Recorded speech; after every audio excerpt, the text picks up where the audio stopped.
बिस्मिल्लाहिर्रहमानिर्रहीम। अस्सलाम वालेकुम नाज़रीन, पाकिस्तान से बरतानिया के लिए बराह रास्त परवाज़ें शुरू करने के लिए तकरीबन 1.5 माह से ज़ायद का वक्त हो चुका कि बरतानवी हुकूमत ने इसकी इजाज़त दे दी, लेकिन इसके बावजूद अब तक ये फ़्लाइट ऑपरेशन शुरू नहीं हो सका। इससे पहले 14 अगस्त की तारीख दी गई, उसके बाद 6 सितंबर का कहा गया, 1 सितंबर भी कहा गया, लेकिन अब तक ये फ़्लाइट्स शुरू नहीं हो सकी। अब जो इसके हवाले से इत्तलात आ रही हैं वो कहा जा रहा है कि पाकिस्तान के पास TCO थर्ड पार्टी जो थर्ड कंट्री ऑपरेट करने के लिए इजाज़तनामा होता है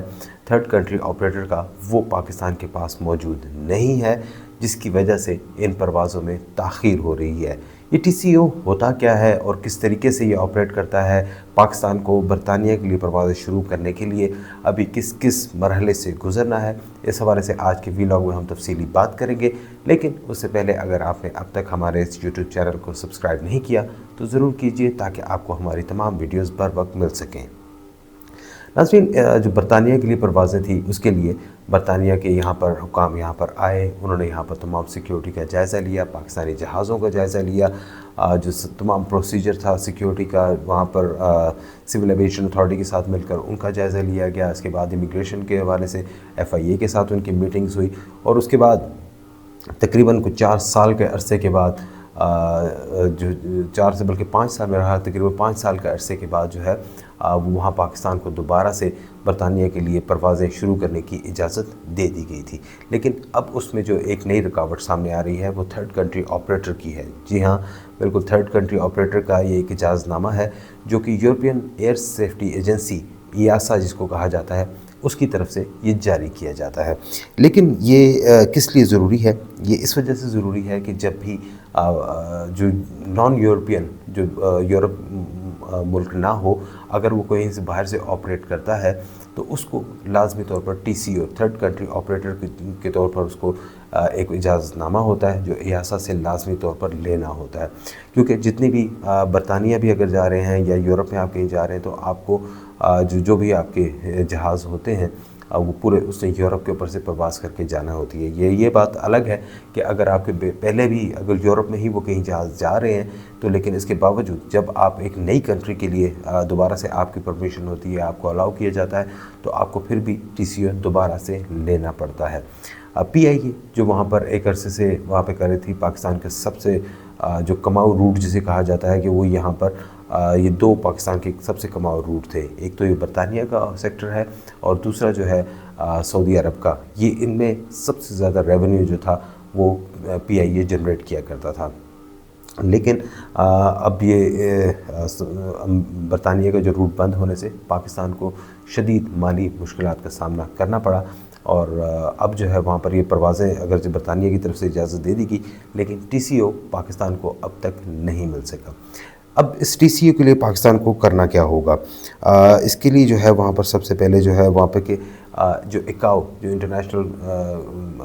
एसोसिएशन है जो वहाँ पर सेफ्टी के लिए तमाम जहाज़ों के लिए एविएशन की सेफ्टी के लिए ICAO जो है आपको उसकी जो है इंटरनेशनल सिविल एविएशन ऑर्गेनाइजेशन जो है उसकी आपको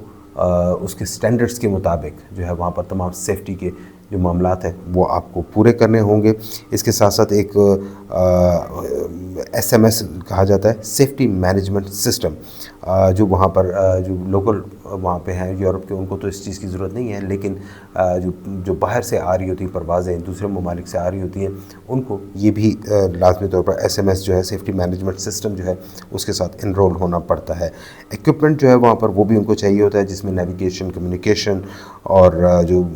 जितनी भी उनकी वो कंप्लाइंस, जितनी भी उनकी रिक्वायरमेंट है वो सब भी आपको पूरी करनी होती हैं कि वो आप जो है उसको पूरा कर सकें। इसके बाद जो है जब आप ये तमाम चीज़ें रिक्वायरमेंट्स जो है उनकी पूरी कर लेती हैं, उसके लिए बाकायदा तौर पर EASA को एक एप्लीकेशन दी जाती है और उसमें डॉक्यूमेंटेशन होती है और उसके बाद EASA जो है वो आपकी एप्लीकेशन को असेस करता है। इस असेसमेंट में जो समटाइम्स जो है वहाँ पर वो अगर को बहुत अच्छा वहाँ पर मुल्क है, स्ट्रॉन्ग है, उसके पास नए जहाज़ हैं और कोई इसका ट्रैक रिकॉर्ड भी बहुत अच्छा है, तो वो वहाँ पर उसको डॉक्यूमेंटेशन के ऊपर ही उसको परमिशन और TCO मिल जाता है। लेकिन पाकिस्तान का जैसे कि वहाँ पे डॉक्यूमेंटेशन भी ठीक नहीं है या माजी में ट्रैक रिकॉर्ड भी इतना अच्छा नहीं रहा सेफ्टी का, तो लिहाजा जब ये मामलात होते हैं तो वो फिर उनकी जो टीम है वो यहाँ पर पाकिस्तान या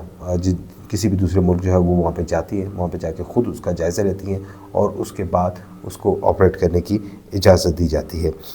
ये यहाँ पर इसकी बाकायदा फ़ीस भी होती है, इसकी कंटिन्यूस मॉनिटरिंग भी होती है और इसमें जो वहाँ पे इसका टाइम फ्रेम है वो आमतौर पर अमूमन 30 दिन के अंदर अंदर ये इजाज़तनामा मिल जाता है। लेकिन अगर कोई असेसमेंट के दौरान कोई चीज़ अगर एक सामने आ जाए कि जनाब ये आपका, मिसाल के तौर पर अगर आपका जो एयरपोर्ट्स के ऊपर जो वहाँ पर आपका सिक्योरिटी चेक्स हैं वो अगर उनकी स्टैंडर्ड्स के मुताबिक नहीं हैं तो वो उसको ये इसमें कई माह भी लग जाते हैं। अब पाकिस्तान के पास जो है वो TCO नहीं है, पाकिस्तान की बरतानिया के लिए परवाज़ें जो हैं वो शुरू नहीं हो पा रही। इससे PIA को लगातार जो है वो नुकसान हो रहा है। माजी में जो गुलाम सरवर खान साहब जो वहाँ पर जो उन्होंने स्टेटमेंट दिया था जिसके बाद हम पूरे यूरोपीय यूनियन में और बरतानिया के लिए हमारी परवाज़ें बंद हो गई थी, वो उस बयान के जो असरात हैं वो आज तक जो है वहाँ पर वो कायम है। पाकिस्तान के जो जहाज़ हैं वो वहाँ पर उनको बहुत ज़्यादा सेफ्टी के लिए मौसर नहीं समझा जाता। हालांकि पाकिस्तान के पास जो फ्लीट है वो बहुत ज़्यादा पुराना नहीं है और उसका पाकिस्तान के अंदर बहुत अच्छा सेफ्टी रिकॉर्ड है। लेकिन कुछ एक्सीडेंट्स पाकिस्तान के साथ हुए तो वो जब भी वो एक्सीडेंट होता है तो वो पूरी एयरलाइन के ऊपर एक छाप लग जाती है।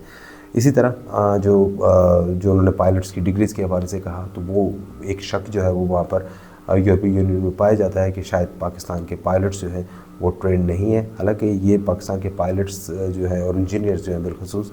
ये वो लोग हैं कि जिन्होंने दुनिया भर की कई अहम एयरलाइंस को जो खड़ा करने में मदद दी। उनमें एमिरेट्स भी है, उसमें कतर एयरवेज़ भी है, इसके अलावा भी कई एयरलाइंस ऐसी हैं जो बहुत ज़्यादा पीछे थी लेकिन पाकिस्तान उसमें उनको वहाँ पे सपोर्ट करता रहा और आज वो कहाँ से कहाँ पहुँच चुकी हैं। इसी तरह किसी ज़माने में पाकिस्तान में कराची में बोइंग का जो था यहाँ पर हुआ करता था, बाकायदा उनका एक रिपेयर शॉप थी जो वहाँ पर जब भी कभी पूरे इस रीजन में, पूरे एशिया में जब भी कभी कोई बोइंग कंपनी का जहाज़ को ख़राब होता था या उसको कोई ऐसा मसला आता था तो उसकी जो डेस्टिनेशन होती थी आउट ऑफ अमेरिका तो वो पूरे एशिया के लिए वो सिर्फ पाकिस्तान में थी। यानी कि यहाँ पाकिस्तान में वो जहाज़ लैंड करता था, यहाँ पर उसकी रिपेयर होती थी, बोइंग कंपनी के इंजीनियर्स होते थे वहाँ पर और उसकी यहाँ से मेंटेनेंस होने के बाद उसको दोबारा वहाँ से फ्लाई करवाया जाता था। उससे पाकिस्तान को बहुत फ़ायदा होता था कि पाकिस्तान के पास जो ज़ेर इस्तेमाल ज़्यादा बोइंग उस वक्त जहाज़ ज़्यादा इस्तेमाल होते थे तो पाकिस्तान को अपना अगर कोई इशू होता है तो वहाँ पर फ़ौरी तौर पर उनके पास तमाम जो स्पेयर्स होते थे, स्पेयर पार्ट्स होते थे वो सब दस्तयाब होते थे। लेकिन ये भी अब माजी का किस्सा बन चुका और अभी पाकिस्तान की जो एविएशन इंडस्ट्री है वो ख़ासे बुरे हालों में है। जो यहाँ पे जो प्राइवेट एयरलाइंस हैं वो वहाँ पर अच्छा परफॉर्म कर रही हैं लेकिन वो डोमेस्टिक लेवल पे जितना भी अच्छा परफॉर्म कर लें वो जब तक आप एक बड़े लेवल पे इंटरनेशनल लेवल के ऊपर एक अच्छी एयरलाइन नहीं चलाते तो आप उस वक्त तक आप जो है इसको कंसीडर नहीं कर सकते कि जनाब आपने बहुत अच्छा जो है वो वहाँ पर आपका एविएशन सेक्टर बहुत अच्छा है, हम उस वक्त तक क्लेम नहीं कर सकते। PIA एक वाहिद एयरलाइन थी कि जो पूरी दुनिया में वहाँ पे 68 से ज़्यादा मुल्कों में जाती थी और आज भी पाकिस्तान एयरलाइंस के पास जो मुख्तलिफ सेक्टर्स हैं बहुत सारे मुल्कों में, जैसे उनके पास फ्रीक्वेंसीज़ हैं वहाँ पर ऑस्ट्रेलिया तक की हैं, इसी तरह जो है उनके पास पूरे अमेरिका के बहुत सारे शहरों की हैं, कनाडा के बहुत सारे शहरों की हैं, बरतानिया के तकरीबन तमाम एयरपोर्ट्स की उनके पास फ्रीक्वेंसीज़ मौजूद हैं।